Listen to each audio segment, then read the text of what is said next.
एक विशेषज्ञ आया और उसने दोनों हस्ताक्षरों की बारीकी से जांच की। उसका निष्कर्ष चौंकाने वाला था। उसने कहा, इंस्पेक्टर साहब, यह अविश्वसनीय है। बच्चे के हाथ का कंट्रोल अब भी विकसित नहीं हुआ है, लेकिन उसके दिमाग में जो सिग्नेचर पैटर्न है वह 100% विक्रम सिंह का ही है। इसे मसल मेमोरी कहते हैं, लेकिन इस केस में यह दिमाग की मेमोरी है।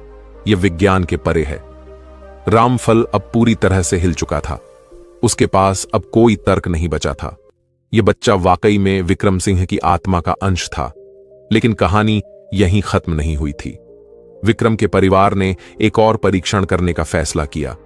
वे यह देखना चाहते थे कि क्या किशन अपने बच्चों को पहचानता है। अगले दिन उन्होंने एक योजना बनाई।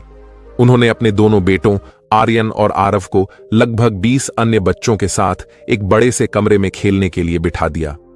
सभी बच्चे एक जैसी उम्र के थे और उन्होंने लगभग एक जैसे कपड़े पहने हुए थे। किशन को कमरे में लाया गया और प्रिया ने उससे कहा, विक्रम, जाओ अपने बेटों को लेकर आओ।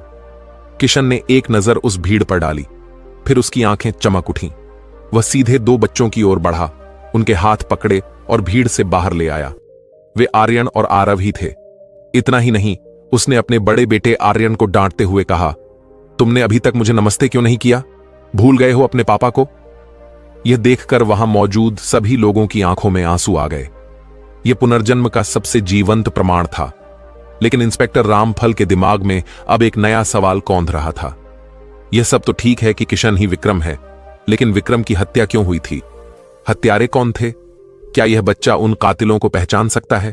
यह केस अब सिर्फ पुनर्जन्म की गुत्थी नहीं रह गया था, बल्कि एक अनसुलझे मर्डर केस की फाइल भी दोबारा खुल चुकी थी। रामफल ने फैसला किया कि वह इस रहस्य की तह तक जाएगा। उसने एच